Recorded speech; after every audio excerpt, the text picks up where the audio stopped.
오늘은 칼빈의 경건 영성의 원동력 두 번째 역동적 성화론 부분에 있어서 말씀과 성화의 관계를 공부해 보겠습니다. 지난 시간에는 그리스도의 죽음과 성화의 관계를 공부했고, 이어서 성령과 성화의 관계, 그리고 오늘 말씀과 성화의 관계를 살펴보겠습니다.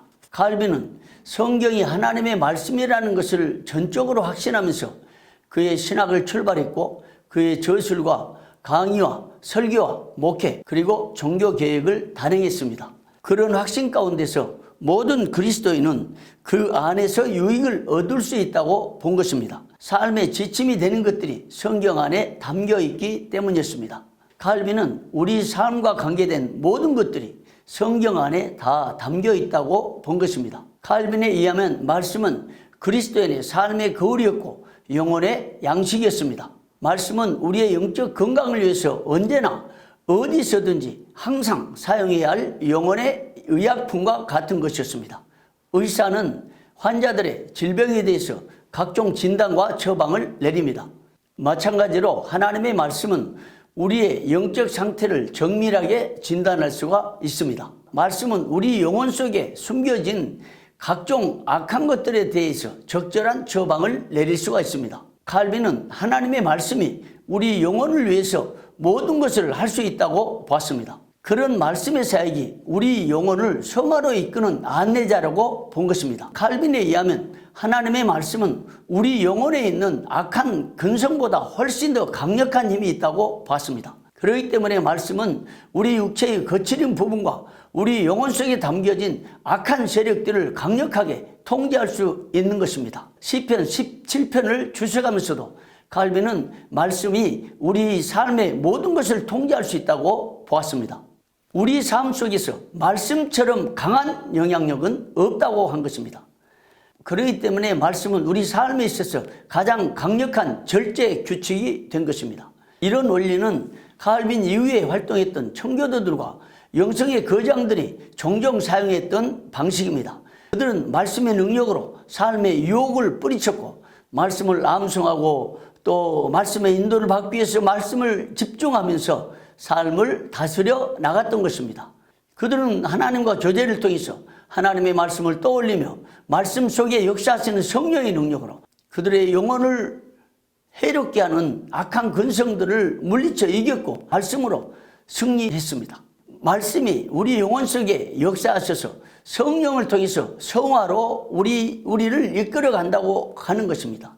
특히 성화를 이루는 일에 있어서 하나님의 말씀은 심령 깊은 곳에 역사한다고 봤습니다. 그런 원리에 따라서 사람이 하나님의 말씀을 만나면 신앙의 뿌리가 스며지고 그 말씀에 의해서 영혼이 성장해 나가는 것입니다. 말씀이 역사하면 할수록 그 영혼은 좀 더 정결하게 다듬어지고 하나님의 형상으로 이어간다는 것입니다. 그런 면에 있어서 칼빈은 성화를 이루는 데 있어서 십자가의 보혈의 공로와 그리고 성령의 역할, 또 말씀의 역할을 중요시 한 것입니다. 이처럼 칼빈은 말씀이 없으면 신앙이 자랄 수 없다고 봤습니다.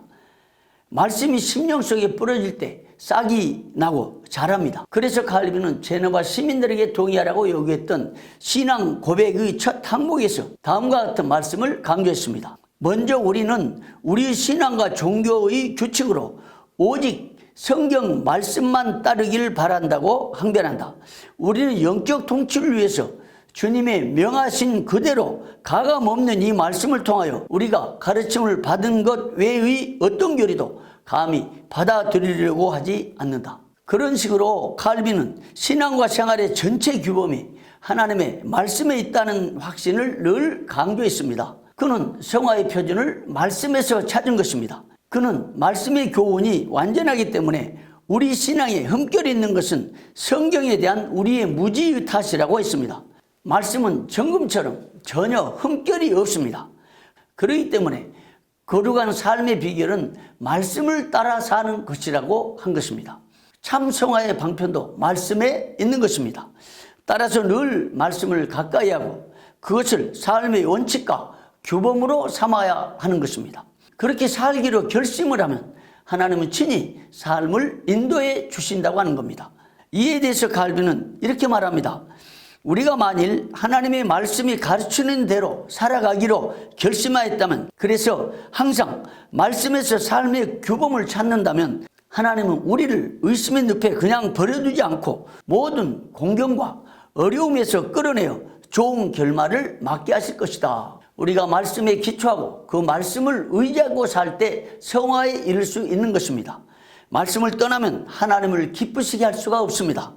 말씀 없이는 성화에 이를 수도 없습니다. 말씀은 성화의 뿌리고 말씀은 성화의 교과서입니다.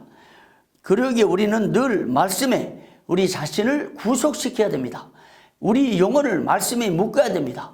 우리 영혼이 말씀에 깊이 젖어 있을 때 비로소 성화에 이를 수가 있는 것입니다. 말씀을 가까이 하는 것이 성화의 첫 단계고, 말씀을 묵상하고 말씀대로 살고 말씀 우리 삶에 적용하는 것이 성화에 이르는 길인 것입니다. 그렇기 때문에 말씀으로 우리 자신을 묶어야 됩니다. 대단히 어려운 길이지만 칼빈은 성화론을 펼쳐나갈 때 말씀의 중요성을 그렇게 강조했습니다. 그래서 우리는 말씀을 늘 묵상하고 말씀 안에 거하고 말씀의 인도를 받고 말씀을 우리 삶에 적용해 가는 이것이 성화의 길이라는 것을 알아야 할 것입니다.